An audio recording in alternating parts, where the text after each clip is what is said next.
Welcome everyone. Final accounts last session में start किया था हम लोग।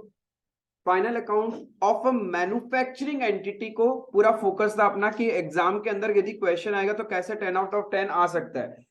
लास्ट डिस्कशन में we did everything, crack down कर लिया था कि कॉस्ट ऑफ मटेरियल कंज्यूम्ड या फिर cost of raw material consume कैसे निकालना है, what is prime cost, direct expenses क्या होता है, इनडायरेक्ट एक्सपेंसेस क्या होता है, how you calculate cost of goods manufactured, why it is important to prepare a manufacturing account in case of a manufacturing entity।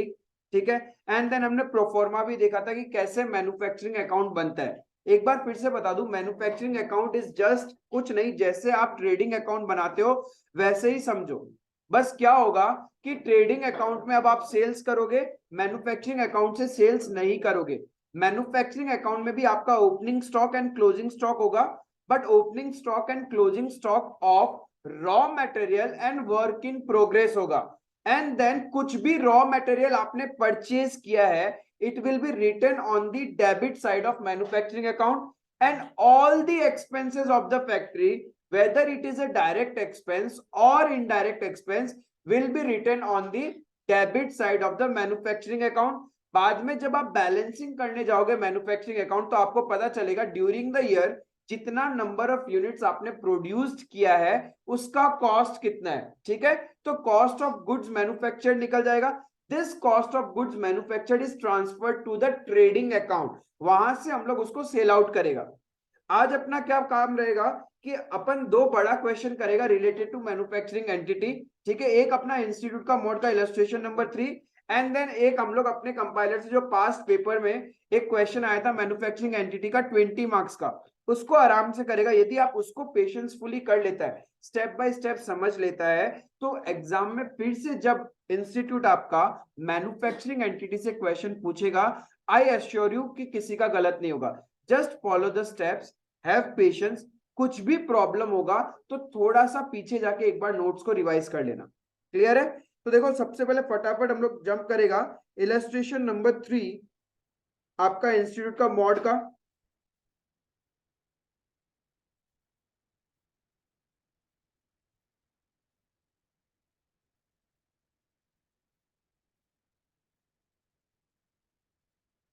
On 31st of March 2020, the trial balance of Mr. White were as follows। आपको trial balance दिया हुआ है और कुछ additional information दिया हुआ है। तो सिंपल पहला स्टेप, चाहे वो मैन्युफैक्चरिंग एंटिटी का क्वेश्चन हो चाहे नॉन मैन्युफैक्चरिंग एंटिटी का क्वेश्चन हो, आपका काम है ट्रायल बैलेंस में मार्क डाउन करना कि कौन सा बैलेंस मैन्युफैक्चरिंग में जाएगा, कौन सा बैलेंस ट्रेडिंग अकाउंट में जाएगा, कौन सा प्रॉफिट एंड लॉस अकाउंट में, क्या चीज बैलेंस शीट में जाएगा। उसके बाद हम लोग एडिशनल इंफॉर्मेशन रीड करके उसका इंपैक्ट के बारे में समझेगा, एंड देन साथ साथ में सब कुछ ड्राफ्ट करेगा ताकि आपका एग्जाम में टाइम भी सेव होगा एंड प्रॉपरली एकदम लास्ट में आपका बैलेंस शीट मैच हो जाएगा। जस्ट फॉलो द स्टेप जैसे मैं बता रहा हूं, देखना आपका कभी मिस्टेक होगा ही नहीं। क्लियर है ये चीज? तो देखो इस क्वेश्चन में आपका रिक्वायरमेंट पार्ट क्या है। एग्जाम में हमेशा आप क्या करोगे, सबसे पहले रिक्वायरमेंट पार्ट रीड कर लेना, क्योंकि रिक्वायरमेंट पार्ट से पता चलेगा कि क्वेश्चन मैन्युफैक्चरिंग एंटिटी का बोला है या फिर नॉन मैन्युफैक्चरिंग एंटिटी का। क्लियर है? यहां रिक्वायरमेंट पार्ट क्या है अपने पास में, क्या क्या बोला है कि अपने को मैन्युफैक्चरिंग अकाउंट बनाना है, trading account, profit and loss account and balance sheet relating to 31st of March 2020। Clear है ये चीज? तो बनाना चारों है, तो सबसे पहले क्या करो, आप अपने कॉपीज में फॉर्मेट ड्राफ्ट कर लो। Manufacturing account compare to the trading account थोड़ा सा बड़ा बनेगा, ट्रेडिंग पीएनएल एक साथ बना लेना, एंड एक पेज में बैलेंस शीट बनाएगा। देखो कैसे बनाएगा अपन format.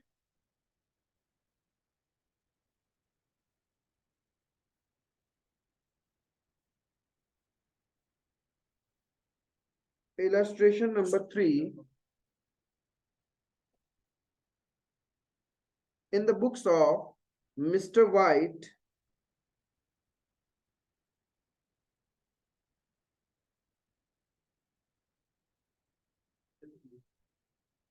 in the books of Mr. White,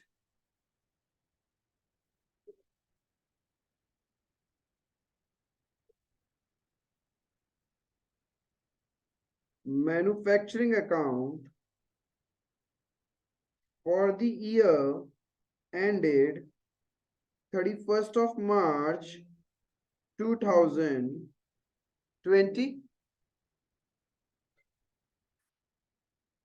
आप लोग एग्जाम में फॉर्मेट बनाने में आलस नहीं करोगे। हाँ, ये कोई कंपलसरी नहीं है कि आप पेंसिल्स का यूज करो, आप पेन से भी लाइन ड्रॉ कर सकते हैं, क्लियर है, बट आपको लाइंस ड्रॉ करना पड़ेगा प्रॉपरली।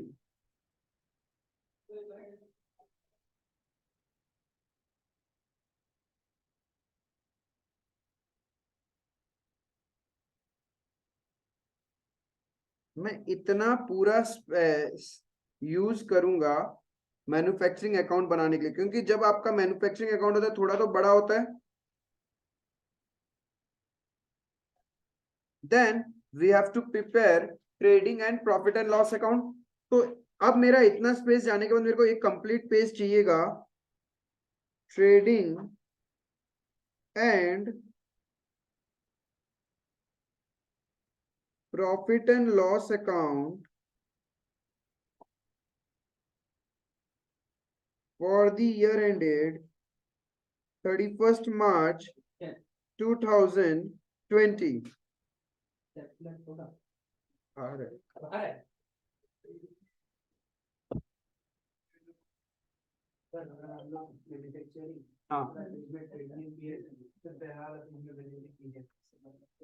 बना सकता है, कोई गलत नहीं है, बट अच्छा नहीं लगता वो। एक सीक्वेंस है ना, एक सीक्वेंस है, बट ऐसा कोई मार्क्स नहीं कटेगा, बट वो एक प्रोबेबिलिटी रहता है ना, इंप्रेशन वाला बात, उसमें बस थोड़ा सा दिक्कत हो जाता है।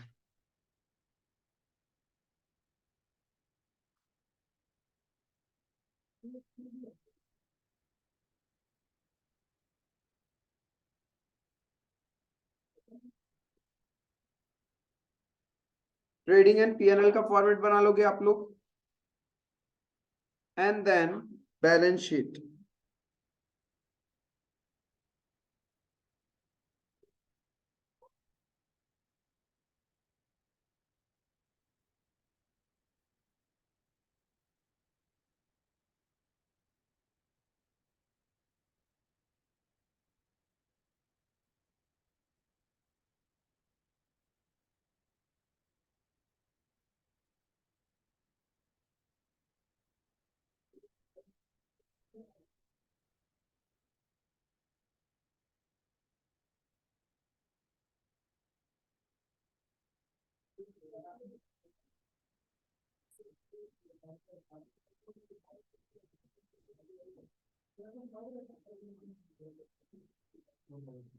आई होप आप सबका फॉर्मेट ड्राफ्ट करना हो गया मेरे साथ साथ।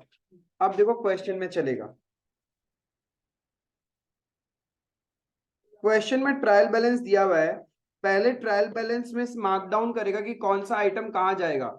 मैं फिर से बता दूं, कोई भी ट्रायल बैलेंस में डेबिट साइड में बैलेंस होता है, it will be either your expense और एसेट, एंड कोई भी बैलेंस क्रेडिट होता है, it will be either your income और लायबिलिटी। क्लियर है ये? अब देखो ओपनिंग स्टॉक दे रखा है 1 अप्रैल का, रॉ मटेरियल, ये कहां जाएगा? Manufacturing, WIP, manufacturing, finished goods, trading, debtors, carriage on purchase, manufacturing. अब जब हम मैन्युफैक्चर है तो हमने रॉ मटेरियल ही खरीदा होगा, bills receivable, wages, salaries, trading PL. ठीक है, एक साथ ही तो बना रहे हैं ना ट्रेडिंग एंड पीएनएल। चलो ठीक है, पीएनएल लिख दो, ऐसे कंफ्यूजन है तो। अरे आप मैन्युफैक्चरर हो, आप बनाओगे ना, आप तो रॉ मटेरियल खरीदोगे। अब तो आप रॉ मटेरियल खरीदोगे। यदि आपने फिनिश्ड गुड्स परचेज किया है तो क्वेश्चन खुद बोलेगा कि आपने फिनिश्ड गुड्स परचेज किया। ऐसा नहीं है कि मैन्युफैक्चरर फिनिश्ड गुड्स नहीं खरीदता। It is not possible for a manufacturer to fulfil the demand of the economy. किसी भी मैन्युफैक्चरर के पास वो कैपेसिटी नहीं है कि वो पूरा कंट्री का डिमांड को फुलफिल कर सके। लेकिन यदि उसका ब्रांड वैल्यूएशन है, उसका प्रोडक्ट का डिमांड है, तो वो क्या करेगा? वो किसी ना किसी और से खरीद के ब्रांडिंग करके बेच देगा, राइट। तो उस कंडीशन में वो खरीदता भी है। तो यहाँ पे जब भी ऐसा होगा आपके एग्जाम पॉइंट ऑफ व्यू से कि परचेज नॉर्मल परचेज है एंड क्वेश्चन मैन्युफैक्चरिंग एंटिटी का है, it is always purchase of raw material. If उसने फिनिश्ड गुड्स खरीदा है तो क्वेश्चन खुद बोलेगा कि उसने फिनिश्ड गुड्स परचेज किया है, जस्ट परचेज किया सेल करने के लिए, तब वो तुम्हारा ट्रेडिंग अकाउंट में आएगा। क्लियर है? Telephone, postage etcetera, PNL. अभी देखो अपेरेंटली हो सकता है नीचे में एडिशनल इंफॉर्मेशन में, हो सकता है एडिशनल इंफॉर्मेशन में क्वेश्चन ऐसा लिख दे इसमें से 30% रिलेटेड टू फैक्ट्री है, 70% ऑफिस है, फिर हम लोग क्या करेगा, सेग्रीगेट करेगा उसको।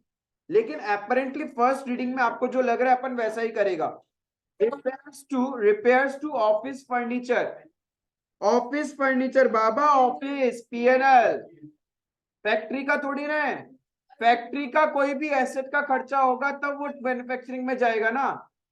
ऑफिस का खर्चा क्यों आएगा? Cash at bank, balance sheet, office furniture, balance sheet, repairs to plant, plant manufacturing. देखो प्लांट का मतलब होता है प्रीमाइसेस, बहुत बड़ा। यहाँ पे जब हमारे पास फैक्ट्री है तो उसी का रिपेयर्स के बारे में हो रहा है। क्लियर है? प्लांट वो वाला हुआ। तो मैन्युफैक्चरिंग में आ जाएगा ये। फिर देखो परचेजेस, नॉर्मल सिंपल परचेजेस लिखा है 85,000। अब ये क्या चीज का परचेज है? क्या चीज? ये भी रॉ मटेरियल है परचेज। तो ऊपर में जो कैरेज ऑन परचेज उसी से रिलेटेड था, राइट। तो ये मेरा मैन्युफैक्चरिंग, अभी मैंने आप लोग को बताया नॉर्मल परचेजेस बोल दे। अब पता नहीं क्या खरीदा, तो हम एक मैन्युफैक्चरर है, हमने रॉ मटेरियल ही खरीदा होगा, हमारे लिए तो वही परचेज ऑफ गुड्स होगा। Then plant and machinery, balance sheet, rent, PNL. कुछ पता नहीं है जब तक पीएनएल, लेकिन यदि क्वेश्चन बोल दे इसमें से सर्टेन परसेंटेज फैक्ट्री का है तो वो मेरा मैन्युफैक्चरिंग में चला जाएगा। Similarly lighting and general expenses, अभी कुछ नहीं पता तो हमने एक बार पीएनएल लिख दिया। क्लियर है ये चीज? क्लियर है? अब देखो क्रेडिट साइड का, sundry creditor, balance sheet, bills payable, sale of scrap. अब ये आएगा तुम्हारा मैन्युफैक्चरिंग। वाई? बिकॉज स्क्रैप कहां होगा? यहाँ पे स्क्रैप ऑफ गुड। जब आप मैन्युफैक्चरिंग एंटिटी होता है स्क्रैपेज वहीं पे होता है, राइट। एक तरह से आप बोल सकते हैं कि आप जब कोई प्रोडक्ट बना रहे हो उसका जो टूटा फूटा पार्ट या कुछ भी बच गया, कचरा वगैरह, उसको बेचने के लिए जो पैसा है। क्लियर है? तो मैन्युफैक्चरिंग एंटिटी के केस में सेल ऑफ स्क्रैप एक तरह से आपका एबनॉर्मल इनकम मान लो, एबनॉर्मल इनकम, या फिर short of by product but not a by product. Clear है? तो ये जाएगा मैन्युफैक्चरिंग एंटिटी में, इनकम साइड में। Commission received, PNL. Provision for doubtful debts, balance sheet बाबा, ये ट्रायल बैलेंस के अंदर है। ट्रायल बैलेंस के अंदर जो होता है वो इट्स ए लाइबिलिटी। अभी बताया था ट्रायल बैलेंस का डेबिट साइड में एक्सपेंस एंड एसेट होता है, क्रेडिट साइड में इनकम एंड लाइबिलिटी। तो प्रोविजन फॉर डाउटफुल डेट्स आपके लिए इनकम थोड़ी है, it's a liability. Capital account, sales, trading, bank overdraft,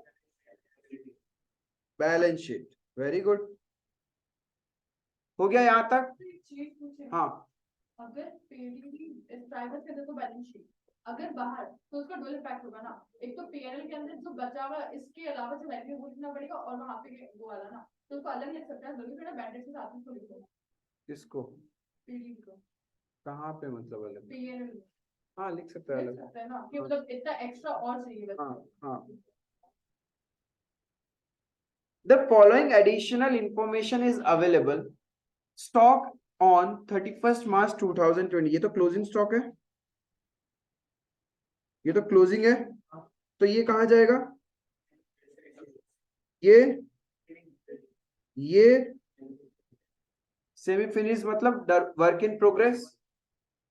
Salaries and wages unpaid for March 2020 were respectively 900 and 2000, यानी outstanding salaries, but as per accrual basis हम तो current year में include करेंगे इसको आउटस्टैंडिंग एट एंड। तो जहां wages है वहां क्या हो जाएगा, 2000 ऐड हो जाएगा। तो जहां वेजेस है वहां मैं क्या करता हूँ, डॉट लगा देता हूँ, डॉट, ऐसे कि एक पॉइंट है इसके ऊपर, और करना है तो एग्जाम में साथ साथ में प्लस 2000 लिख दूंगा उधर, ताकि मुझे पता रहेगा कि ये आउटस्टैंडिंग है। सिमिलरली सैलरीज में भी क्या करूं, प्लस 900, क्लियर, क्लियर है ये। Machinery is to be depreciated by 10% and office furniture by 7.5%। अब देखो जो ऑफिस फर्नीचर है उसको 7.5% डेप्रिसिएशन करना है। इसका डेप्रिसिएशन वैल्यू कितना होगा, 10,000 का 7.5%, 750 है ना। ये कहाँ जाएगा, ये पीएनएल में जाएगा, क्योंकि ये तो ऑफिस में यूज हो रहा है ना। बट मशीनरी कहाँ पे आपका, प्लांट एंड मशीनरी है ना, इस पे जो डेप्रिसिएशन है वो कितना परसेंट, 10%, यानी 7,000। ये कहाँ जाएगा, ये मैन्युफैक्चरिंग अकाउंट में जाएगा, because this machinery is used in the factory. तो फैक्ट्री का चाहे डायरेक्ट एक्सपेंस हो चाहे इनडायरेक्ट एक्सपेंस हो, कहां जाएगा, मैन्युफैक्चरिंग अकाउंट। क्लियर है। Provision for doubtful debt is to be maintain at the rate 1% of sales. Sales कितना है, 167,200, उसका 1% 1672 होता है। आपका तो कितना है, 1650, यानी आपको क्या करना पड़ेगा, प्रोविजन बढ़ाना पड़ेगा। तो बढ़ेगा तो कहां जाएगा, पीएनएल अकाउंट। प्रोविजन हमेशा वहीं से बनता है। प्रोविजन बनाने का जर्नल एंट्री क्या होता है, profit and loss account debit to provision for anything. नहीं, सीधा 22 रुपए का बना दो, 22 डिफरेंस वैल्यू को बना दो। आपका ऑलरेडी क्रिएट किया हुआ है 1650, क्वेश्चन बोल रहा है मेंटेन करना है 1672, तो जितना शॉर्टफॉल है उतना और क्रिएट कर दो। क्लियर है। अरे वो जो कंसेप्ट आपके दिमाग में क्लिक कर रहा होगा वो तो तब होता है जब हमारे पास क्वेश्चन में bad debts, further bad debts वगैरह होता है, तब अपन क्या करता है, bad debts plus further bad debts, ठीक है, उसके अंदर plus new provision minus old provision, ये वाला प्रेजेंटेशन करते हैं। बट इस क्वेश्चन में तो ऐसा कुछ भी नहीं है। करंट ईयर का मेंटेन करके रखा हुआ है, लेकिन एडिशनल इंफॉर्मेशन में 1% नहीं, ये ऑलरेडी बनाया हुआ है, हाँ इतना बनाया हुआ है, और एडिशनल इंफॉर्मेशन में बोल दिया कि आपको मेंटेन करना है 1% ऑफ सेल्स, इसका 1% और इसका 1% होता है 1672।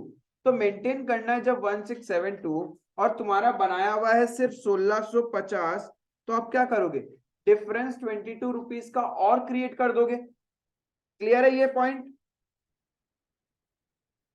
Then office premises occupy 1/4 of total area. तो 3/4 कौन ऑक्यूपाई कर रहा है, फैक्ट्री। तो आपका ऑफिस प्रीमाइसेस का रेंट कितना था,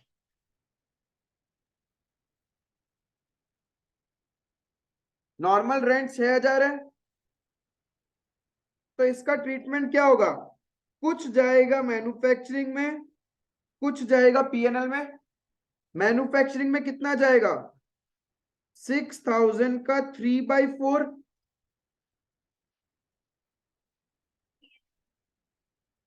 6,000 का 3/4 यानी 4,500 तो मैन्युफैक्चरिंग अकाउंट में जाएगा, एंड 6,000 का 1/4 will be shown in PNL account.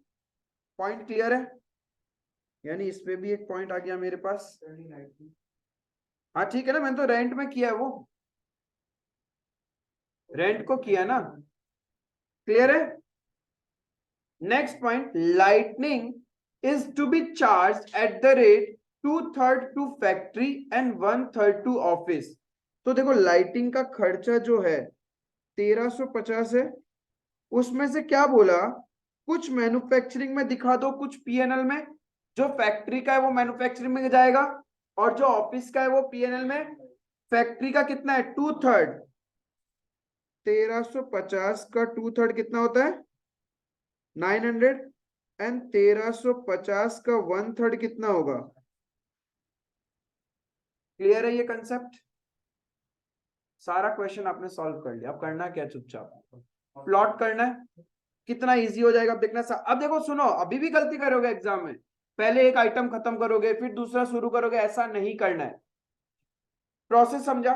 पहले आपको ट्रायल बैलेंस में मार्क डाउन करना है, then with the additional information reference point mark कर देना है कि क्या क्या करना है। अब देखो कैसे अप्रोच से जाएंगे, क्योंकि जब आप रेफरेंस पॉइंट मार्क कर देते हो ना, तब आपका दिमाग को क्लिक रहता है कि नहीं इसमें एक एडजस्टमेंट था जो मुझे करना है, यानी उसका डुअल इंपैक्ट करना है। जिसका एडजस्टमेंट होता है उसी को इनर कॉलम में लिखना है, बाकी सारा डायरेक्ट आउटर कॉलम में आप लिख सकते हो। अब मैं एकदम आइटम वाइज आइटम जाऊंगा, आप जो बोलोगे मैं उस साइड से स्टार्ट कर दूंगा। डेबिट साइड से स्टार्ट करूं? नहीं, रिवर्स कैलकुलेशन में ही नीचे से जाना, वरना कभी मत जाना, वरना फंस जाओगे, फिर सिले मिस्टेक का चांस रहेगा। अब देखो हमारे पास ओपनिंग स्टॉक है, रॉ मटेरियल और डब्ल्यूआईपी मैन्युफैक्चरिंग अकाउंट में आ जाएगा, और फिनिश्ड गुड्स ट्रेडिंग अकाउंट में।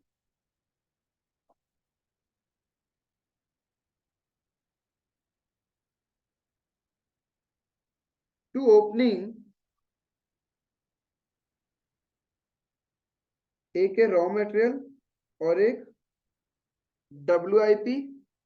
वैल्यू कितना है?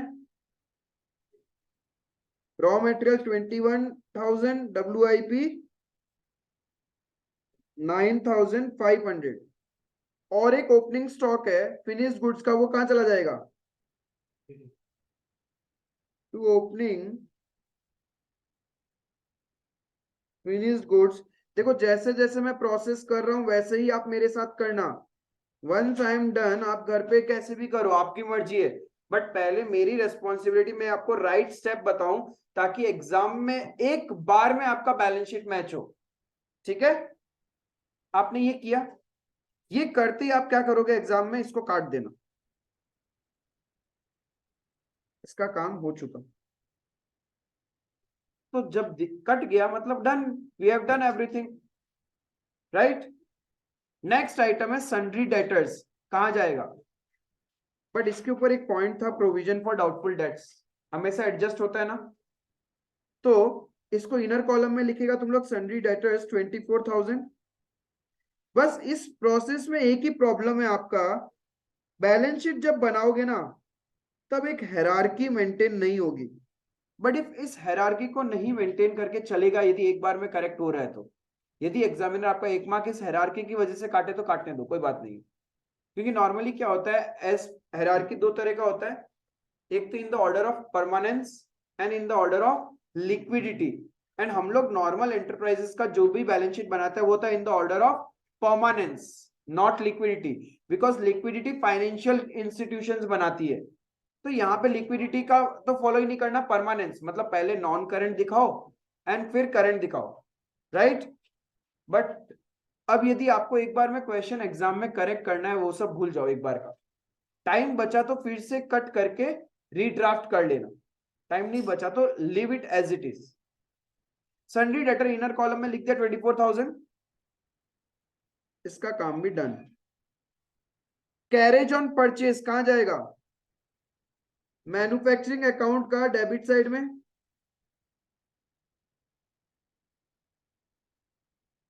मतलब जब जब पॉइंट आएगा तब हम लोग एडजस्टमेंट करेगा, ये कुछ अलग हो जाएगा। Yes, to carriage on purchase कितना है अपने पास में 1,500, इसको भी लिख दिया मैन्युफैक्चरिंग अकाउंट में। तो ये वाला काम भी डन, इसमें कोई एडजस्टमेंट भी नहीं था, कट। बिल्स रिसीवेबल सीधा कहां चला जाएगा? बैलेंस शीट में, आउटर कॉलम में।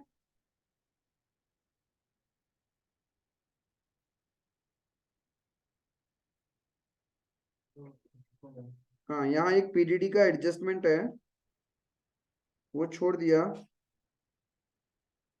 फिर बिल्स रिसीवेबल कितना रुपीज है अपने पास में?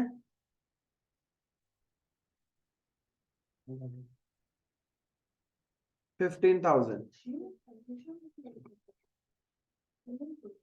क्लियर है?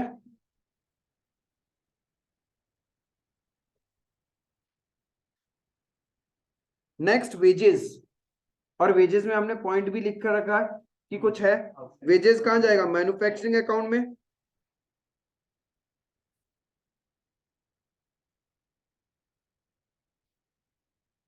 टू वेजेस, कितना है wages as per trial balance? Plus outstanding कितना? तो ये हो गया 15,000। सिमिलरली आउटस्टैंडिंग वेजेस का डुअल इंपैक्ट कर दो, लाइबिलिटी, साथ साथ में करते जाने का।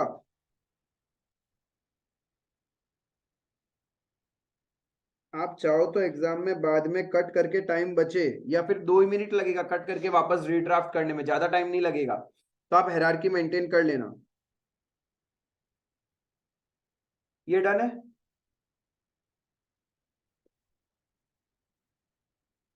तो ये हो गया। देन सैलरीज पीएनएल में आएगा, तो ट्रेडिंग अकाउंट तो छोटा सा ही बनेगा, लमसम इतना सा, क्योंकि अब तो ट्रेडिंग में कुछ आता ही नहीं है जब आप मैन्युफैक्चरिंग अकाउंट बनाते हो तो, राइट। तो टू सैलरीज कितना है अपने पास? 10,000 प्लस आउटस्टैंडिंग 900, 10,900। क्लियर है ये चीज? सिमिल क्लोजिंग स्टॉक में होता है raw materials, work in progress और ये फिनिश गुड, इनको भी लिखना पड़ता है बैलेंस शीट के एसेट्स में। तो फिर डुअल इम्पैक्ट होगा, वो तो पता बचा हमारा है ना, हम तो एसेट ट्रीट करते हैं ना। हाँ, तो जो डुअल इम्पैक्ट होगा, आउटस्टैंडिंग सैलरीज 900 बैलेंस शीट में भी आएगा, डुअल इम्पैक्ट होगा उसका। इसके बाद क्या करना है? आगे बढ़ना है, आगे बढ़ना है, थकना नहीं है, काटते रहना ऐसे एग्जाम में और आगे बढ़ते जाना आइटम वाइज आइटम। अब telephone and postage repairs to office furniture, इसमें तो कोई एडजस्टमेंट नहीं है, तो डायरेक्ट क्या करो, पीएनएल का डेबिट में लिख दे, to telephone postage etcetera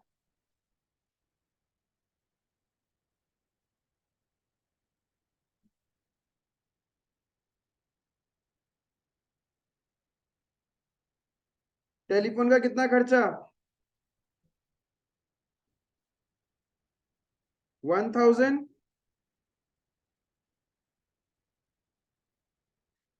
repairs to office furniture 350।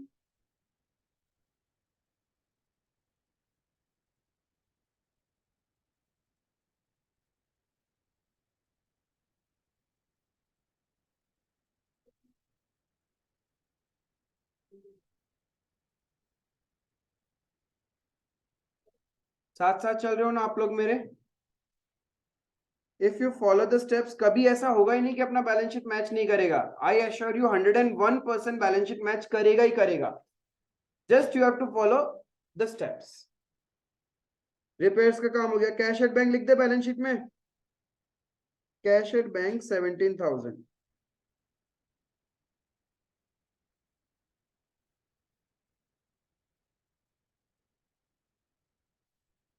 Cash at bank 17,000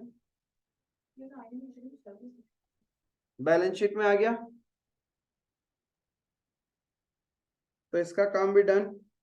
then office furniture में देखा कि हमारा एक डेप्रिसिएशन का पॉइंट भी है, तो ऑफिस फर्नीचर है 10,000 का, बैलेंस शीट में लिखेंगे इनर कॉलम में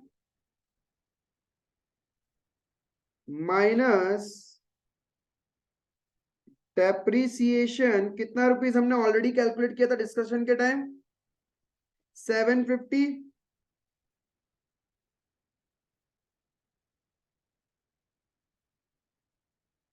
9250 आउटर कॉलम में।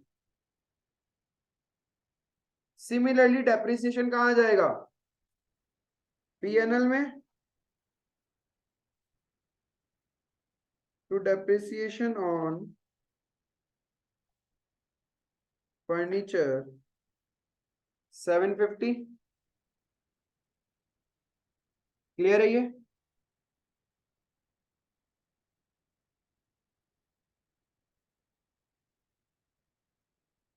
रिपेयर्स टू प्लांट कहां जाएगा?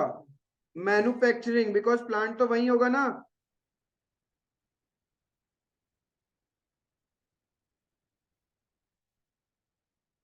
To repairs to plant 1100.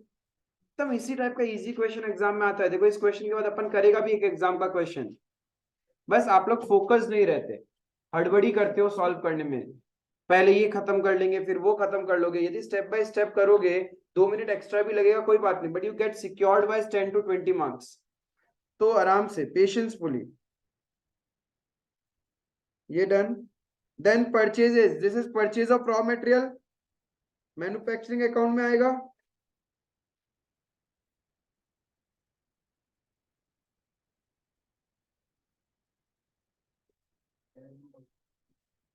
क्या चीज? वो तो डायरेक्ट एक्सपेंस था.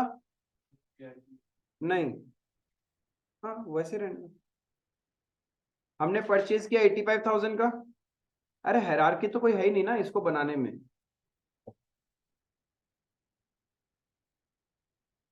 इसका काम भी डन, कट कर दिया. Plant and machinery, plant and machinery balance sheet में जाएगा, लेकिन उस पर डेप्रिसिएशन कहाँ आएगा? Manufacturing. To depreciation on plant and machinery 7,000 manufacturing account में, और बैलेंस शीट में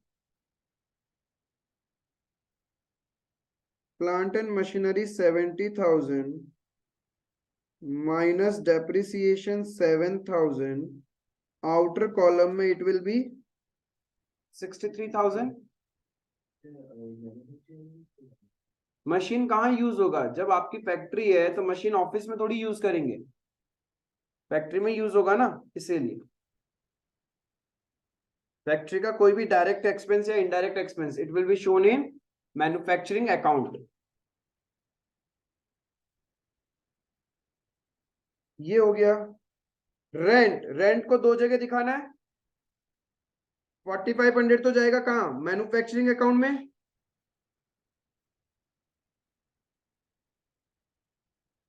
टू रेंट 4500 इधर आ गया 3/4, और 1/4 कहां जाएगा? पीएनएल 1500. क्लियर है? कोई ऐसा बच्चा जिसको नहीं समझ में आ रहा? सबको क्लियर एकदम? स्टेप बाय स्टेप स्मूथली हो रहा है?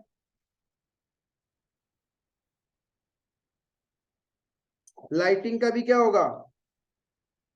900 2/3 जो है वो जाएगा मैन्युफैक्चरिंग में. टू लाइटिंग 2/3 900 रुपए मैन्युफैक्चरिंग अकाउंट में. एंड 1/3 कहां जाएगा? 1/3 450 पीएनएल में. क्लियर?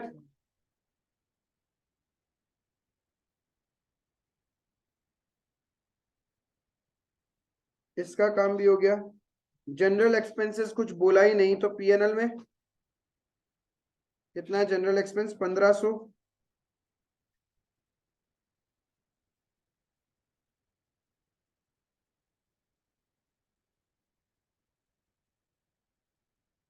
$1,500.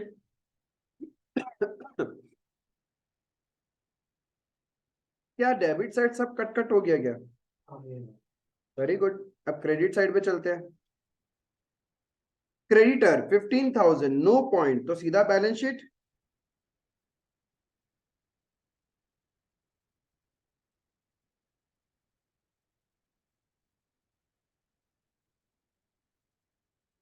Sundry creditor 15,000.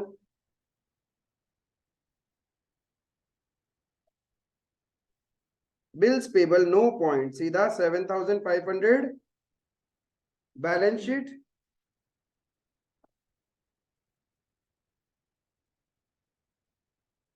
एक अटेम्प्ट में बच्चे घबरा गए थे मैन्युफैक्चरिंग अकाउंट का अचानक क्वेश्चन देख के। मैन्युफैक्चरिंग क्यों पूछ लिया, हम तो नॉन मैन्युफैक्चरिंग करके आए हैं। नॉर्मली इंस्टीट्यूट पूछ नहीं रहा था, अचानक से उन्होंने पूछ लिया तो घबराया, अब इसको कैसे करें। हाँ और वो सबसे इजी था, वो पूरा इजी था। हाँ वही। Next item sale of scrap कहाँ जाएगा, मैन्युफैक्चरिंग का क्रेडिट साइड में।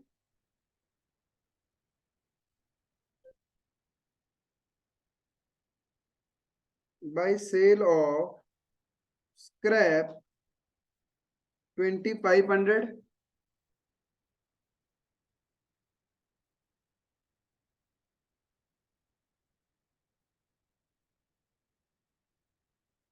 Clear.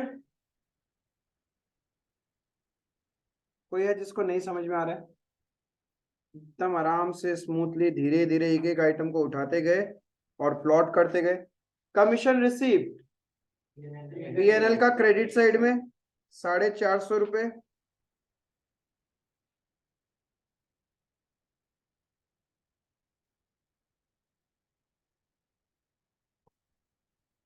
Bye commission received 450,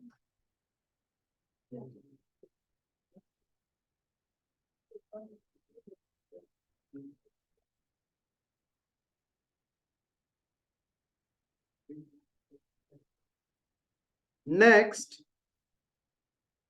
provision for doubtful date. Provision for doubtful date तो इंक्रीज करना था हम लोग को, तो पीएनएल का डेबिट में आएगा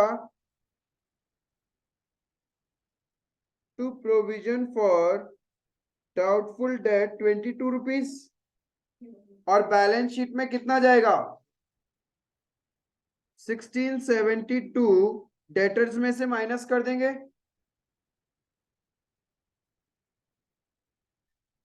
तो डेटर आउटर कॉलम में आ जाएगा 22 328।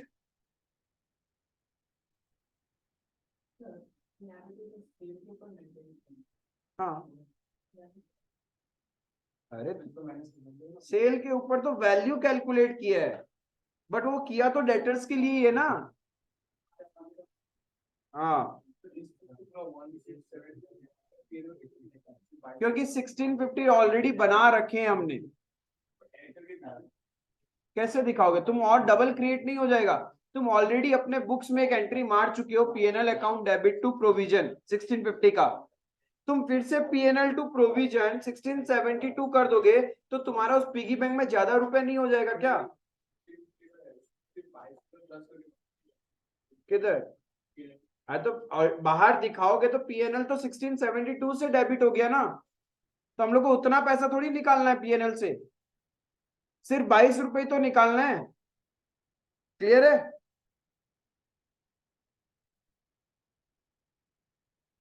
अरे जिसको ये नहीं समझ में आया वो ऐसे भी कर सकता है, और to PDD to new PDD 1672 minus old PDD 1650, तभी भी तो आउटर कॉलम में 22 रुपए ही आएगा। नहीं डुअल इंपैक्ट नहीं हुआ, 22 रुपए गया, जस्ट प्रेजेंटेशन करने का तरीका है, कोई डुअल इंपैक्ट नहीं हुआ है। नेट इंपैक्ट तो 22 हमेशा जो आउटर कॉलम में आता है उसका डुअल इंपैक्ट करना होता है, तो 22 रुपीज ही आउटर कॉलम में आया है, हम उसका सेकेंड इंपैक्ट डाल रहे हैं बैलेंस शीट में। समझ में आया, अब क्लियर है। तो ये हो गया पॉइंट अपना।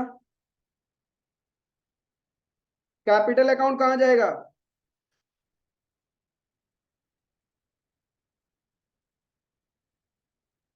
इनर कॉलम में लिख देंगे 1 लाख, कुछ ना कुछ तो प्रॉफिट लॉस वगैरह का एडजस्टमेंट होगा तो लिख के छोड़ दिया। सेल्स कहां जाएगा, ट्रेडिंग अकाउंट,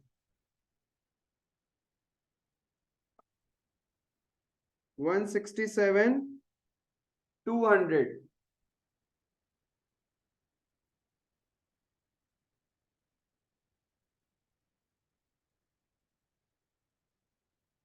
बैंक ओवरड्राफ्ट 8500 कहां जाएगा?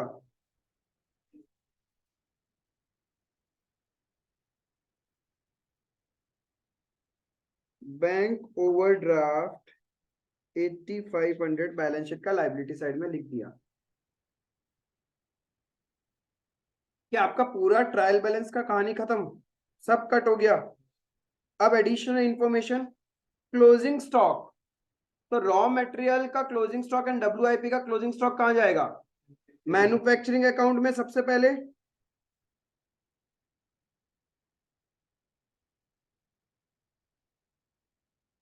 By closing raw material and work in progress. Raw material 16,200 and work in progress 7,800. Clear?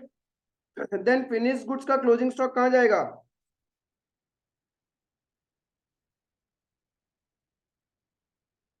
Trading account में by closing finished goods 18,100. ये तो सिंगल इंपैक्ट हुआ आपका। डुअल इंपैक्ट के लिए क्या करेंगे? बैलेंस शीट के एसेट साइड में closing inventory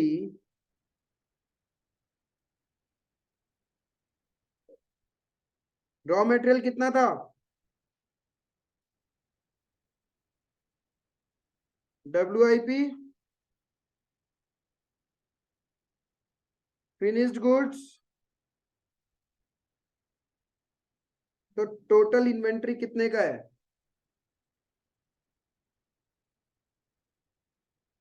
42,100।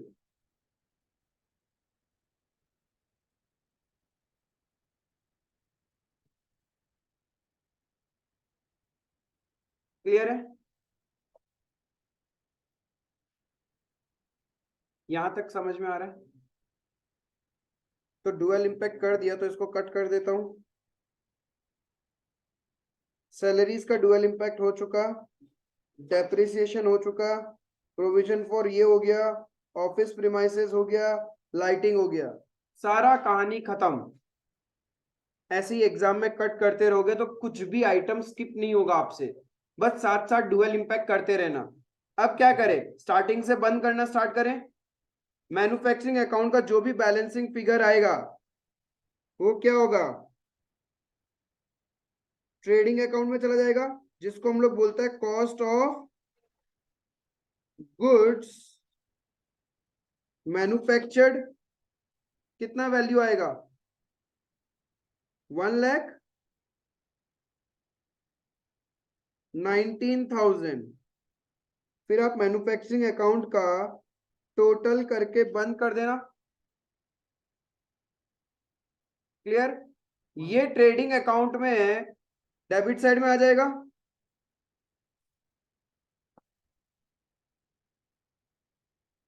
To manufacturing account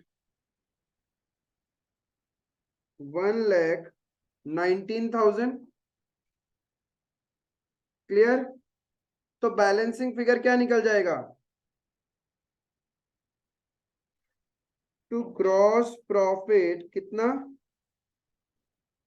50,800। Trading account close. ये ग्रॉस प्रॉफिट चला जाएगा मेरा PNL में।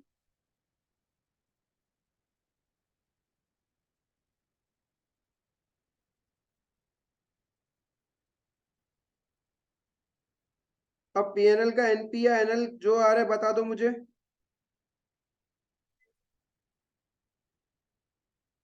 तो नेट प्रॉफिट बैलेंसिंग फिगर कितना? 34,778। पीएनएल अकाउंट को भी टोटल करके डबल लाइन से बंद कर देगा। एकदम स्टेप बाय स्टेप। अब ये नेट प्रॉफिट कहां चला जाएगा? कैपिटल में ऐड हो जाएगा।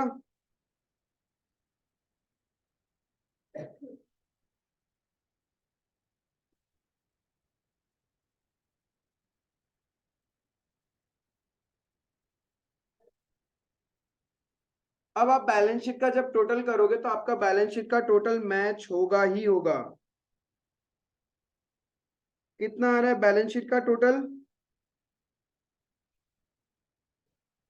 1,68,678 लाइबिलिटी साइड का। एसेट साइड का कितना आ रहा है? 1,68,600। ओ माय गॉड, मैच हो गया without even a single working note and without even a single silly mistake. आराम से क्वेश्चन स्मूथली सॉल्व हो गया। 10 मार्क का है तो 10 मार्क मिलेगा, 15 मार्क है तो 15 मिलेगा, 20 है तो 20 मिलेगा, without any cut. Focused on the presentation, formatting, सब चीज करने का तरीका। यदि आपको समझ में आया मेरा करने का तरीका तो ध्यान रखना, ठीक है। फिर से बोल रहा हूं, यदि आप एग्जाम में खुद के ओन वे में पहले ये खत्म कर लूं फिर ये खत्म कर लूं, there is a high probability कि आप सिली मिस्टेक कर सकते हो। मैं ऐसा नहीं बोल रहा हूं कि आप नहीं सॉल्व कर पाओगे, आप कर पाओगे, but there are chances of silly mistakes, और एग्जाम में वही तो प्रॉब्लम करता है। तो ये ध्यान रखना, if you will follow such steps, आपका कभी भी फाइनल अकाउंट चाहे मैन्युफैक्चरिंग एंटिटी हो चाहे नॉन मैन्युफैक्चरिंग एंटिटी हो, मिस्टेक हो ही नहीं सकता। क्लियर है? सबका डन मेरे साथ साथ? अब देखो और एक क्वेश्चन डिस्कस करेगा, आई थिंक वो क्वेश्चन डिस्कस करते करते ही खत्म हो जाएगा।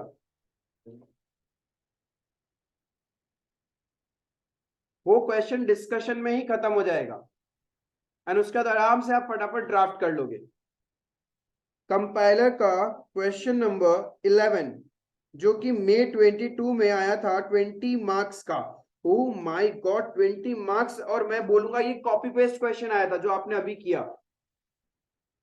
20 मार्क का क्वेश्चन, जैसा आपने क्वेश्चन अभी किया वैसा ही इंस्टीट्यूट पूछता है आपसे, ऐसा कोई कॉम्प्लिकेटेड नहीं है।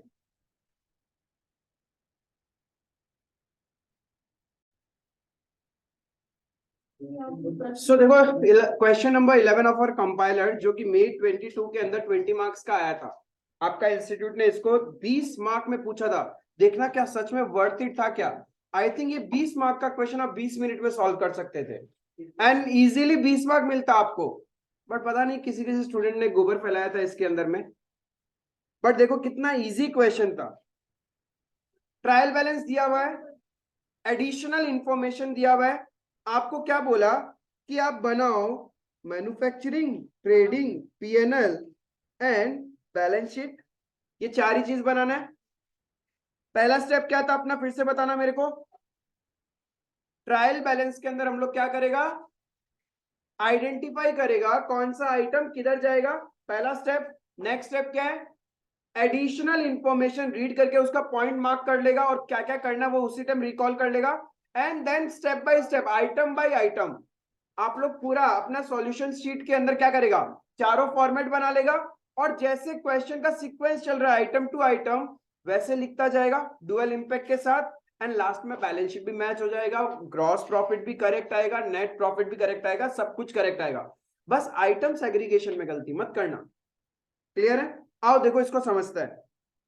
ओपनिंग स्टॉक दिया हुआ है रॉ मटेरियल का, कहां जाएगा, manufacturing, finish goods, trading, purchase of raw material, manufacturing, debtors, balance sheet, land and building, bills receivable, loose tools, balance sheet, salaries, PNL, investment, cash in hand, cash at bank, furniture and fixture, drawings, balance sheet में capital से minus होगा। Clear है? Coal and fuel, manufacturing, अरे भाई जब factory है तो कोयला और तेल तो वहीं यूज होगा, ऐसे मत बोल देना ऑफिस में होगा, किसको लगा रहे हो पता नहीं आग। प्लांट एंड मशीनरी, अरे भाई balance sheet it's an asset. हाँ वो कहानी बाद में, लेकिन ये तो एसेट है तुम्हारा।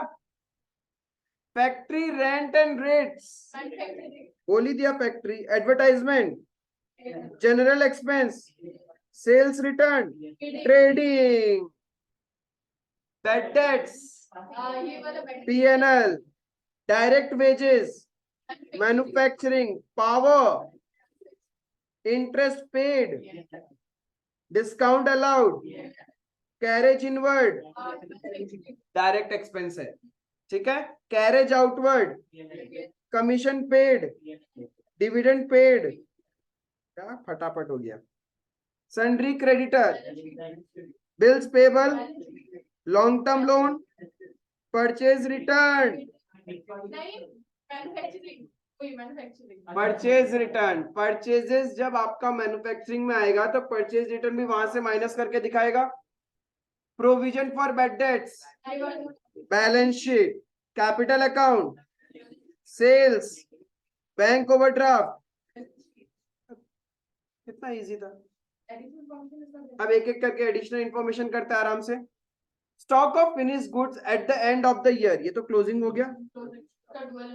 कहाँ जाएगा? एक जाएगा ट्रेडिंग में और एक जाएगा बैलेंस शीट में। ट्रेडिंग अकाउंट का क्रेडिट साइड में बाय क्लोजिंग स्टॉक लिख देगा एंड बैलेंस शीट में भी लिख देगा इसको। अब provision for 5 doubtful debts is to be created at the rate 5% on sundry debtors is to be। PNL और न्यू पीडीडी उसमें होगा। पहले तो मुझे ये बताओ आपके सन्ड्री डेटर्स है कितने? 1,40,000। बाकी लोग क्या हुआ, शांत क्यों हो गया? आराम से प्रोसेस करो, कोई हड़बड़ी नहीं है। 1,40,000 और आपको बनाना कितना है? क्रिएट करना है 5%, तो 1,40,000 का 5% कितना होगा? 7,000। अब सुनो, अब provision for doubtful debt is to be created है, इज टू बी मेंटेन्ड नहीं है। मतलब ये अपने को बनाना है। अभी जितना पहले था वो तो था ही, अभी फिर से और नया बनाना है आपको 7,000 का। ये ध्यान रखना। मेंटेन्ड का मतलब है सिर्फ उतना ही बुक्स में होना चाहिए। तो चेक कर लो पुराना कितना था, जितना शॉर्टफॉल है उतना क्रिएट कर लो, या फिर ज्यादा बना हुआ है तो रिवर्स कर दो। लेकिन यदि क्वेश्चन ऐसा बोले कि क्रिएट करना है आपको, मतलब उतना रुपीस का और प्रोविजन बनाना है, ऐड करना है, तो हम लोग 7,000 का प्रोविजन फॉर क्या चीज? हाँ ये न्यू पीडीडी। अब टोटल तुम्हारा पीडीडी का बैलेंस हो जाएगा 14,000 और ये 14,000 सन्ड्री डेटर्स में से माइनस होगा बैलेंस शीट में। ये 7,000 आपका पीएनएल में चला जाएगा एंड टोटल 14,000 जो हो गया है पीडीडी वो डेटर्स में से माइनस होगा। क्लियर है? ये तो पहले तो नहीं, वो तो जस्ट ऑलरेडी बन चुका है। माइनस नहीं हुआ। माइनस तो प्रेजेंटेशन के लिए करते हैं हम लोग, बैलेंस शीट में प्रेजेंटेशन के लिए किया जाता है, और कहीं से माइनस नहीं होता ये, ठीक है। अगर एडिशनल बैंडेड हुआ एडजस्टमेंट तब माइनस करना है। पॉइंट क्लियर है? मेंटेन बोले तो माइनस। हाँ मेंटेन करना है तो आप अपन पहले कैलकुलेट कर लेगा कितना बना के रखना है पिगी बैंक में। यहाँ देखो साफ साफ है, ये आपका एक पिगी बैंक है पीडीडी का, जिसमें 7,000 पहले से डाला हुआ है।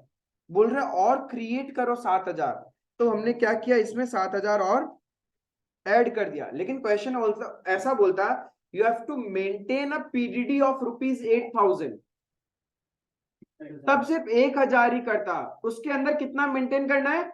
8,000 रुपए। क्वेश्चन ऐसा बोलता तब हम लोग 1,000 और प्लस कर देता, 1,000 पीएनएल का डेबिट में आता और बैलेंस शीट में 8,000 करके माइनस करता हम लोग, पीडीडी टोटल पीडीडी 8,000 हो जाता। लेकिन क्वेश्चन ऐसा बोलता maintain PDD eight the rate ₹6,500, तब आप क्या करते?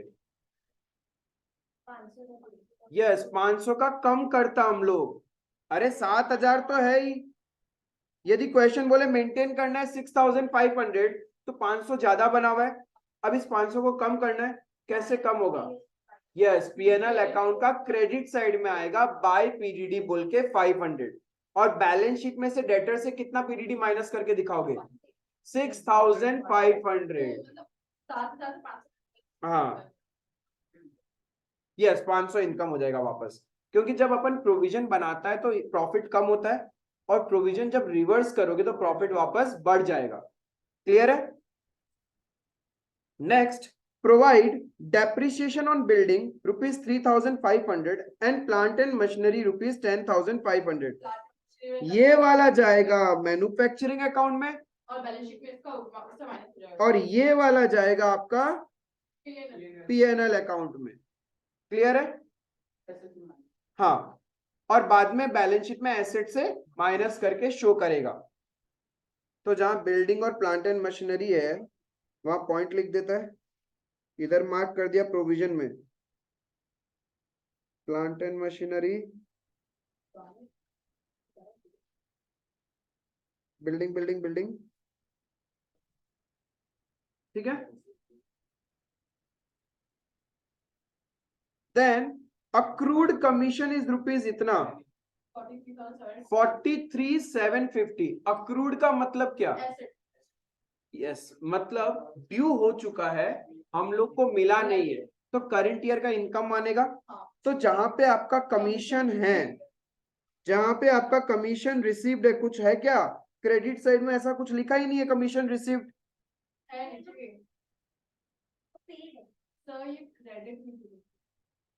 क्योंकि आउटस्टैंडिंग कमीशन यस यहाँ पे देखो अक्रूड कमीशन इज 43,750। आपने कमीशन कितना पे कर रखा है?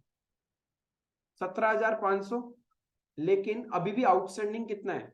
43,750 ना। तो क्या करेगा? क्या चीज अलग अलग क्यों दिखाएं? बेसिकली आप माइनस प्लस कर दिया क्या? नहीं, एक second, accrued commission is the asset, तो यस, अब वही देखो, तुम लोग क्या करते हैं एग्जाम में, ऐसे ढूंढते हैं, यहाँ तो कमीशन है ही नहीं भैया, यहाँ कमीशन नहीं है, कमीशन तो बेचारा सिर्फ यहाँ है, तो तुम लोग इसमें आउटस्टैंडिंग ऐड कर देते हैं। There is a difference between the term outstanding and accrued, ये ध्यान रखना। ये यहाँ आएगा ही नहीं, पहला बात ये है। यस, क्यों नहीं आएगा? बिकॉज आउटस्टैंडिंग कमीशन नहीं बोला है, आउटस्टैंडिंग का मतलब होता है एक्सपेंस, अक्रूड बोला है, accrued term is use for income. Clear है? तो आपका अक्रूड कमीशन बोल के पीएनएल का क्रेडिट साइड में आएगा, तो इसका डुअल इंपैक्ट होगा। क्या होगा? एक तो हम लोग का एक जाएगा पीएनएल में और एक बैलेंस शीट का एसेट साइड में। क्लियर है? Next, interest has accrued on investment 52,500। क्या कोई इंटरेस्ट मिला है क्या? मिला तो नहीं, बट हमने इन्वेस्टमेंट तो किया हुआ था, तो ये पूरा का पूरा क्या है? Accrued interest. ये भी इनकम में जाएगा, इसका भी डुअल इंपैक्ट होगा। एक बार पीएनएल में जाएगा इनकम साइड, और एक बार बैलेंस शीट का एसेट साइड में जाएगा। क्या चीज? आप दिखा सकते हो, दो तरीका है प्रेजेंटेशन का, इधर बैलेंस शीट में जहां आप इन्वेस्टमेंट दिखाओगे उसमें अक्रूड इंटरेस्ट को ऐड कर देना, else investment direct outer column में एंड अक्रूड को अलग से दिखा देना, मतलब इस तरीके से। तो इसमें एक चीज पूछना था कि जो अपन लोग इन्वेस्टमेंट करते हैं, एक सेकेंड, इन्वेस्टमेंट आपका था 87,500 प्लस अक्रूड इंटरेस्ट 52,500, यही था ना? कुछ ज्यादा वैल्यू नहीं दे दिया इन लोग, पता नहीं, इंटरेस्ट पेड, हमें पेड दिया है। पता नहीं क्या है, किस हिसाब से फ्रेम किया इन लोगों ने। हाँ 21 दिन में पैसा डबल वाला स्कीम होगा कोई? हमको तो यही लग रहा है। प्रिंटिंग एरर, हाँ प्रिंटिंग एरर। नहीं नहीं, इतना ही है इन्वेस्टमेंट, इन्वेस्टमेंट उतना ही है उनका। ठीक है, उपाय नहीं है तो है, हम लोग क्या करें। और चीज का यस, क्लियर है। इस तरीके से भी दिखा सकते हो। 4-5 साल का लगातार मिला हो सकता है क्या? क्यों होगा, ये तो सिर्फ करंट ईयर का बताएगा ना, ये तो सिर्फ इस ईयर का बताएगा। ठीक है, हाँ बोलो डाउट तुम्हारा। इन्वेस्टमेंट करा होता है राइट, तो अपन लोग कुछ इंटरेस्ट पे मिलते हैं, तो ये भी तो हो सकता है हम लोग उसी इंटरेस्ट को अपना इन्वेस्टमेंट में ऐड करवा दे पाते हैं। वही होता है, होता नहीं, वही होता है। आपने जब इन्वेस्टमेंट कहीं पे कर रखा है और वो इंटरेस्ट जब आपको नहीं मिलता है तो इन्वेस्टमेंट का वैल्यू बढ़ता जाता है। जैसे कि सपोज मैंने कहीं पे 1 लाख रुपीज इन्वेस्ट किया, उस पे पूरे साल भर का 10% इंटरेस्ट मिलना है, बट मेरे को मिला नहीं है, तो मेरा अब वहां पे इन्वेस्टमेंट वैल्यू कितना हो गया पता है, 1,10,000। नेक्स्ट ईयर मेरे को 1,10,000 पे इंटरेस्ट मिलेगा। ये हमेशा कंपाउंड इंटरेस्ट के हिसाब से चलता है। जैसे कि आप बैंक से लोन लेते हो, यदि 1 महीना का लोन का इंटरेस्ट नहीं दोगेगा ना, तो नेक्स्ट ईयर क्या होगा, लोन वैल्यू प्लस 1 मंथ का जो इंटरेस्ट, उस वैल्यू पे उन लोग इंटरेस्ट कैलकुलेट करेगा। Compound interest, everywhere it is compound interest, simple interest कहीं पे भी नहीं होता है। मतलब कि और ऐसा मतलब कि अगर उनको पेमेंट करना होगा तो वो लोग हर साल का वैसे देता रहता होगा। क्या चीज, हाँ 1 लाख अगर चलो उन्हें पैसा दे दिया तो फिर 10,000 ही मिलेगा। हाँ, पैसा दे दिए तुम्हारे अकाउंट में आ गया, कहानी खत्म। पैसा नहीं देता है तब आपका इन्वेस्टमेंट का वैल्यू बढ़ता जाएगा। क्लियर है। तो पॉइंट नंबर 3 भी डन है। Salary outstanding is 7,000, prepaid interest is 5,250। तो जहां सैलरी है, सैलरी इधर गया मेरा सैलरी, ये रहा, इसमें से कितना आउटस्टैंडिंग है बोलो, 7,000। तो वो प्लस हो जाएगा और सेकंड इंपैक्ट बैलेंस शीट में जाएगा। और एक चीज लिखा हुआ है आपके पास में, प्रीपेड इंटरेस्ट इज 5,250, यानी जो इंटरेस्ट पेड किया है। देखो सुनो, prepaid and outstanding term is use for expenses, accrued and advance term is use for income. तो यहाँ प्रीपेड एक्सपेंस है आपका, तो आपने जो ये इंटरेस्ट पे किया है इस पे प्रीपेड है, तो prepaid is related to your next year, current year में तो एक्सपेंस में काउंट नहीं होगा, तो माइनस कर देगा हम लोग कितना, 5,250। कॉरेस्पॉन्डिंगली सेकंड इंपैक्ट होगा यहाँ पे बैलेंस शीट का एसेट साइड में। बस आप इतना सॉल्व करोगे और ये क्वेश्चन खत्म था 20 मार्क का। यहाँ पे तो ये भी नहीं बोला कि रेंट, इलेक्ट्रिसिटी इतना फैक्ट्री का है, इतना ऑफिस का है, कुछ था ही नहीं। यहाँ देखो क्वेश्चन में जो मिस्टेक करता है स्टूडेंट, वो सिर्फ और सिर्फ इस पॉइंट पे, अक्रूड कमीशन पे, and second provision for doubtful dates. इस पे मेरे को लगता है 110% वो गलती करता ही करता। एक तो ये भी लगता है कि बिकॉज़ इतना सारा हुआ है ना, तो उसके अंदर ऐसा भी हो सकता है कि अगर हाँ होता तो फिर हम ऐसा हो सकता है कि मैन्युफैक्चरिंग और पेरोल में थोड़ा मिस्टेक करेंगे। मैन्युफैक्चरिंग कौन सा क्यों करता, क्योंकि वो स्टेप फॉलो नहीं करते। क्यों नहीं आएगा, यस 7,000 पीएनएल में आएगा तुम्हारा और 14,000 बैलेंस शीट में डेटर में से माइनस होगा। क्लियर है।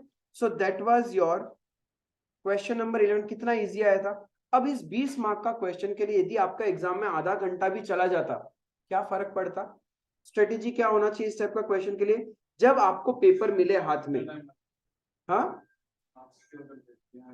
और स्ट्रेटेजी क्या होना चाहिए पता है, इस टाइप का क्वेश्चन जब एग्जाम में आए, हमेशा जो पहला 15 मिनट तुम लोग को पेपर रीडिंग टाइम मिलता है, फिर से बोल रहा हूं, कोई भी स्टूडेंट पूरा पेपर रीड मत करना। If you are going for a complete reading of the paper, आप बहुत बड़ा ब्लंडर कर रहे हो। You are wasting your 15 minutes. उस पेपर को रीड करके कुछ नहीं होना, जब आप सॉल्व करोगे फिर से तो रीड करना ही है ना। बेटर उस 15 मिनट्स में अपना एक फेवरेट टॉपिक का क्वेश्चन निकालो, जिसको कंसाइनमेंट लगे कंसाइनमेंट, कंपनी लगे कंपनी, एनपीओ लगे एनपी, फाइनल अकाउंट का लगे तो फाइनल अकाउंट, उसको उठाया, भूल जाओ पेपर में बाकी कोई और क्वेश्चंस आया है। Devote your complete 15 minutes to that question, जो कम से कम 15 से 20 मार्क का है। एंड यदि आपने वो 15 मिनट्स अच्छे से डिवोट किया, पेंसिल से थोड़ा थोड़ा स्क्रिबल किया, पेपर स्टार्ट हुआ, नेक्स्ट 15 मिनट में क्वेश्चन खत्म।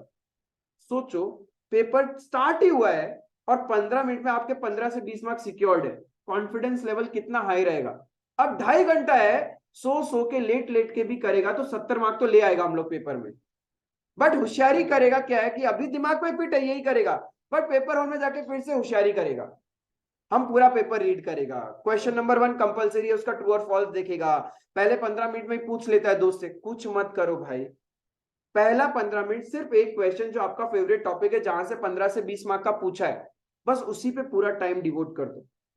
वो यदि किया, and after doing that question jump to your question number 1, जहां पे ट्रू और फॉल्स एंड थ्योरी 1 मार्क है, एक क्वेश्चन है एंड छोटा सा क्वेश्चन है, उसको सॉल्व करो। वो क्योंकि वो कंपलसरी आप स्किप नहीं कर सकते, उसको सॉल्व कर लिया। ट्रस्ट में पहला 45 मिनट में आप 40 मार्क कंप्लीट कर चुके होंगे, यानी आप लोग का पास होने का ऑलमोस्ट एश्योरेंस हो चुका है। अब एक क्वेश्चन और करना है, 100% पास हो। अब एक क्वेश्चन कौन सा करेंगे, we will move to the question number 6, जहां पे 5 में से 4 क्वेश्चन करना होता है, कभी कभी तो 2 ही रहता है, बट नॉर्मली क्वेश्चन नंबर 6 में ऑप्शंस रहते हैं एंड इजी क्वेश्चंस आता है। उसको अटेंड करो। उसको अटेंड करने में, पूरा 20 मार्क करने में आपको आधा घंटा मैक्सिमम लगेगा। तो पहला 1.5 घंटा में आप 60 मार्क कर चुके हो सिक्योर्ड वे में। 60 में से 45-50 तो आएगा ही आएगा। अब फिर आपकी जो मर्जी उस क्वेश्चन को उठाओ और करते जाओ। यदि ये स्ट्रेटेजी फॉलो करोगे, कभी भी ऐसा नहीं होगा कि अकाउंट्स का पेपर खत्म नहीं हुआ। इफ खत्म नहीं भी हुआ तो प्लान भी हमेशा लेके चलो कि मेरे को 80-85 भी करके आना है, बट करेक्ट करके आना है। आप अकाउंट्स का 80-85 करके आओगे, ये एश्योर्ड है कि 75 तक तो मिलने का चांसेस रहता है। हल्का फुल्का सिली मिस्टेक हो भी जाता है कभी कभी एग्जाम प्रेशर में, ये ध्यान रखना। इफ आप ये फॉलो करोगे तो कोई प्रॉब्लम नहीं होगा, बट अपना कैलकुलेशंस लगाओगे, अपनी स्ट्रेटेजी लगाओगे पेपर हॉल में, तो मेरा कोई दोस्त नहीं है उसमें। सवारी खुद जिम्मेदार है अगले अटेम्प्ट की। इंस्टीट्यूट को बहुत रेवेन्यू चाहिए, बहुत पैसा चाहिए, तुम लोग देते रहना। लालच नहीं करने का, वो बुलाती है मगर छाने का नहीं।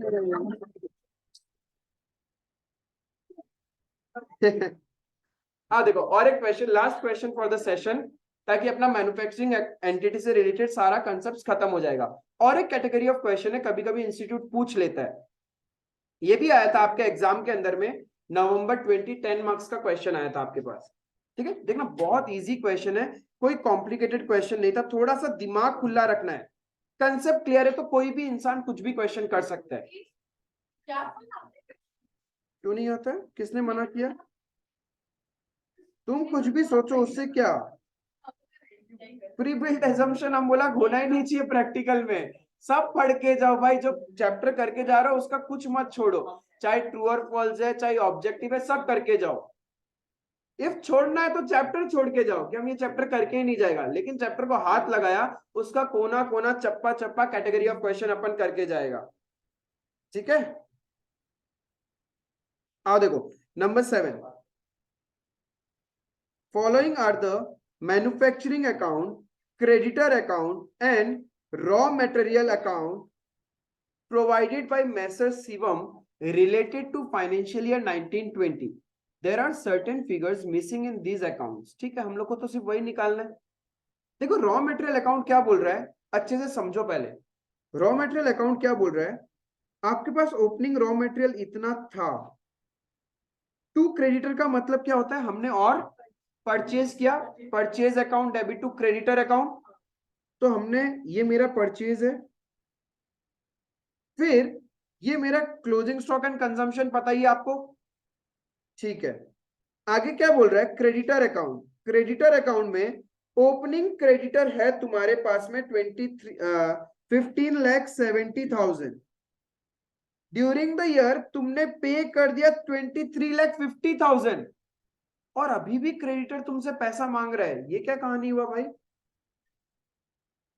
मतलब तुम ज्यादा क्यों दो क्रेडिटर को? इसका मतलब तुमने परचेज किया होगा। देखो कोई क्रेडिटर है जो आपसे 15,70,000 रुपए मांगता था, ठीक है, आपने उसको 23,50,000 दे दिया। कितना ज्यादा दे दिया? 7,80,000 ऑलरेडी एक्स्ट्रा दे दिया आपने उसको। ईयर एंड में वो बोल रहा है कि मैं आपसे मांगता हूं 6,60,000। उतना एक्स्ट्रा देने के बाद भी वो बोल रहा है कि मुझे आपसे लेना है 6,60,000। ऐसा क्यों बोलेगा? मतलब ड्यूरिंग द ईयर आपने परचेज किया, कितना परचेज किया होगा 40,40,000 by purchase account balancing figure 14,40,000। क्या ये परचेज में रॉ मटेरियल अकाउंट में लिख सकता हूं? कितना इजी था। हाँ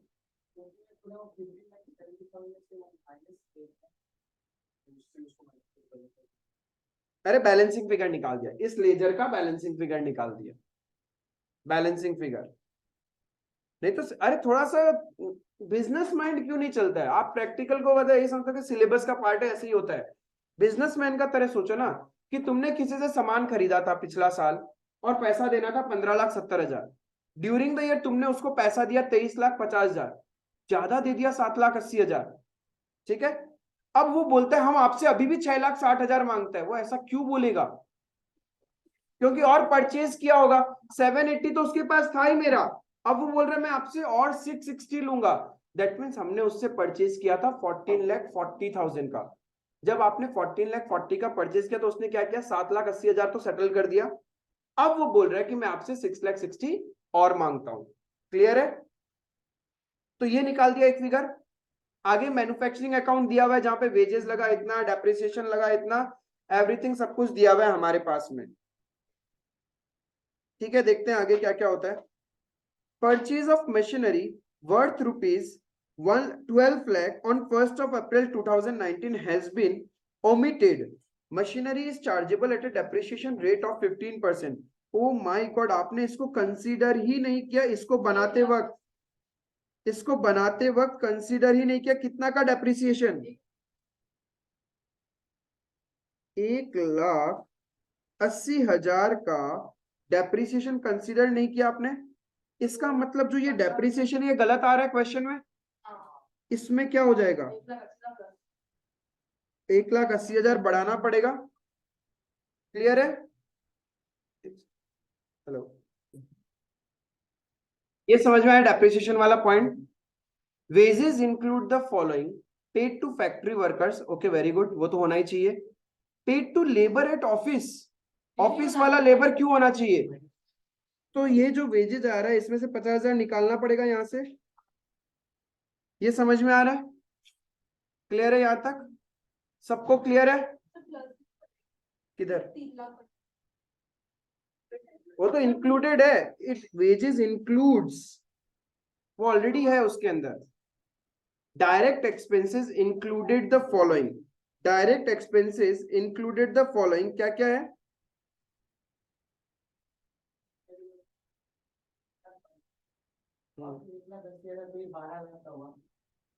हाँ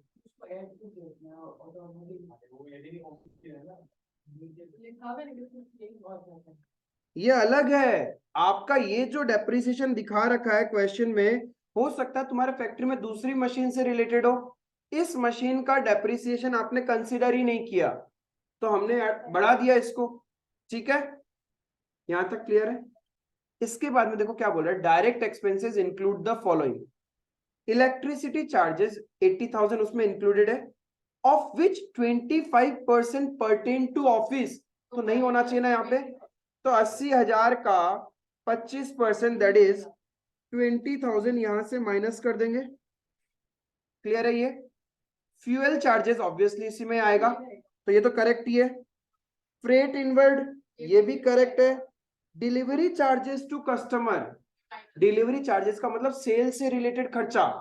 सेलिंग का खर्चा तो नहीं आता ना मैन्युफैक्चरिंग में, वो तो पीएनएल में जाएगा। तो ये भी माइनस 22,000 कर देगा अपन। क्लियर है? तो मेरा बताओ करेक्ट डायरेक्ट एक्सपेंस कितना है? कितना? 2,07,000। करेक्ट डेप्रिसिएशन कितना? 3,95,000। Correct wages 3,15,000। ये क्लियर है?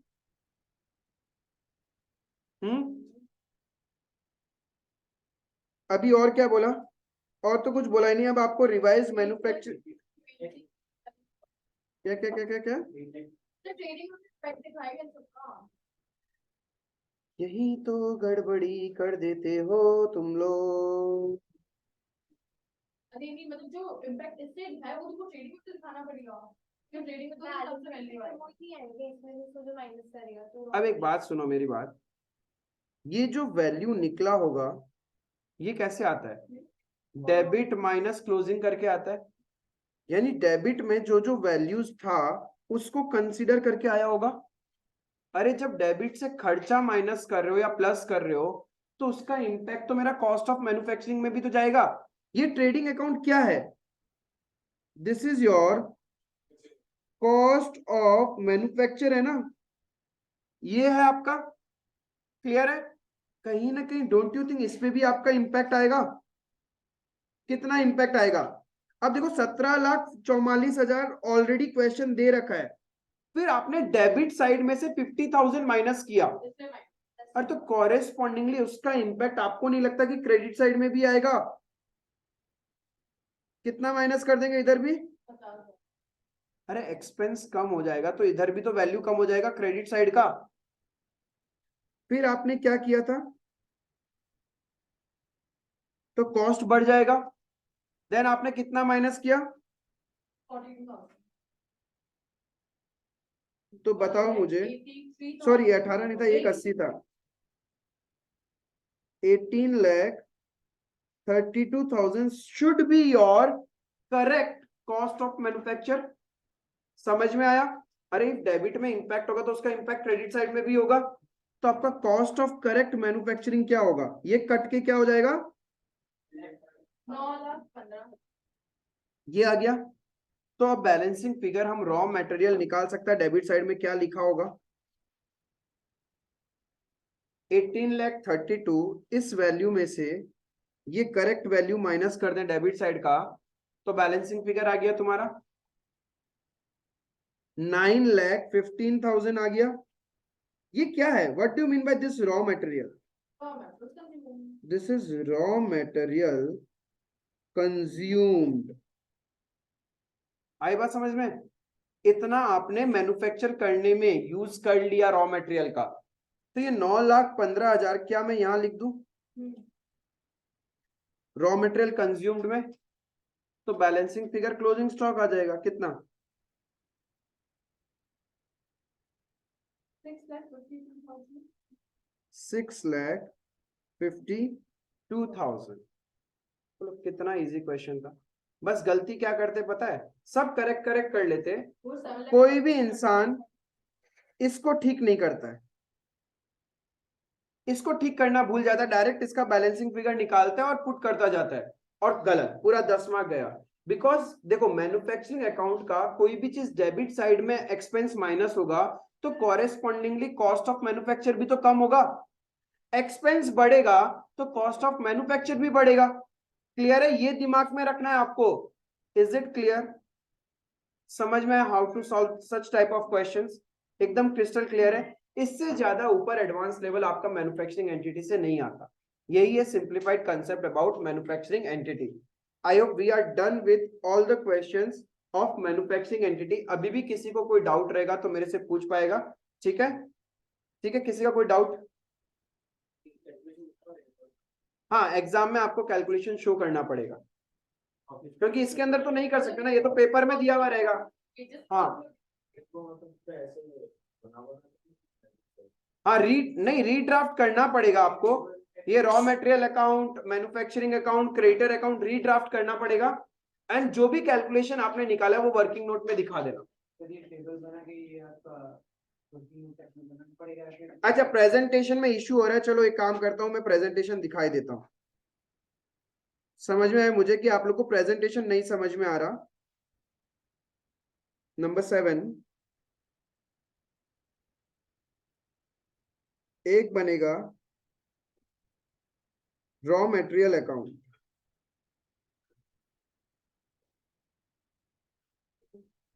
To opening stock 1,27,000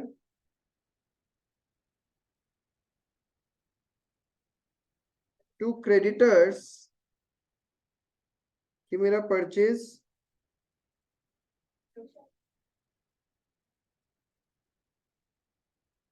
by raw material consumed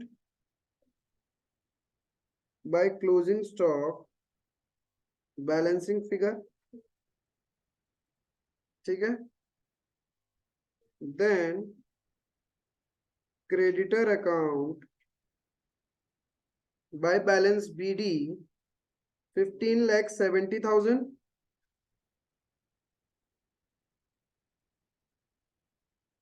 to bank 23,50,000 to balance CD 6,60,000. तो बाय परचेज बैलेंसिंग फिगर 14,40,000, इसको लिख लेगा हम लोग यहाँ, ठीक है। Manufacturing account to raw material consumed, ये बैलेंसिंग फिगर करके निकालेगा हम लोग।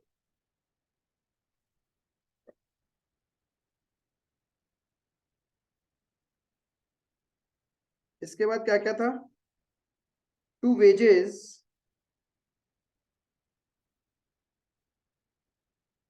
3,65,000 minus 50,000, Food appreciation. 3,15,000,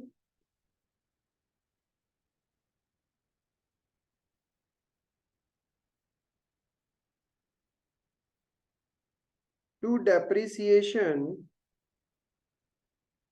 2,15,000 plus 1,18,000,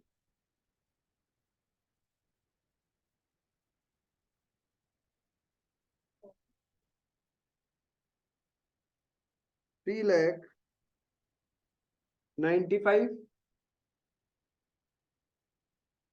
to direct expenses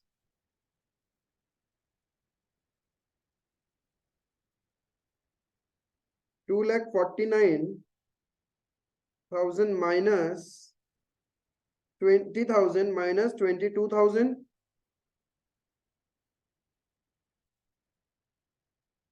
कितना आ गया, 2,07,000, क्लियर है। By trading account working note number 1,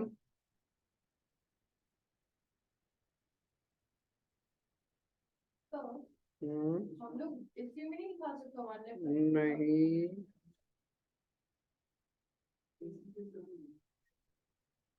calculation of correct cost of manufactured,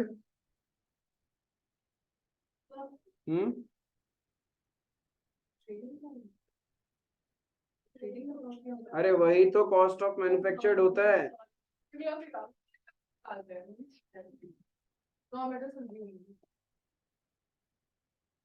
cost as per question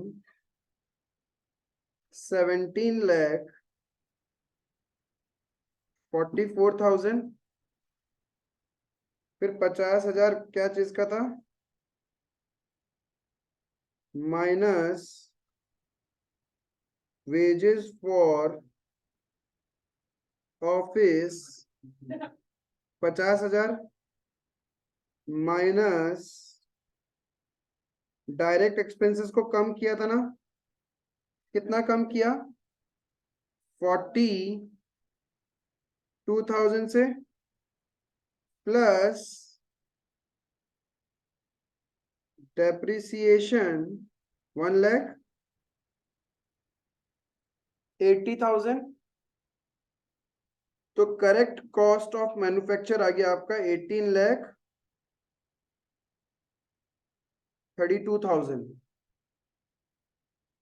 अब इसको आप क्या करेगा, यहां लिख देगा 18,32,000, तो balancing figure raw material consumed आ जाएगा 9,15,000, ये 9,15,000 आ जाएगा यहाँ, तो क्लोजिंग स्टॉक का बैलेंसिंग फिगर आ जाएगा 6,52,000। इतू सा क्वेश्चन के लिए आपको इंस्टीट्यूट 10 मार्क दे रहा है। I think 10 minutes is more than enough. फिर वो जो है ट्रेडिंग वाला, हाँ वो डेबिट साइड में जो प्लस माइनस हुआ उसमें सेम प्लस माइनस हुआ। हाँ ऑलवेज। सारी कितना में 5 है। क्लियर है? प्रेजेंटेशन समझ में आया? हाँ, तेरे आगे बैठो। So that was everything for manufacturing entity. अभी भी आपके पास कोई डाउट बचेगा तो पूछ लेना, एंड कंसेप्ट भूल जाओ तो अपलोडेड है, आप लोग फिर से जाके इसको देख लेना। क्लियर है? That's all for today, thank you.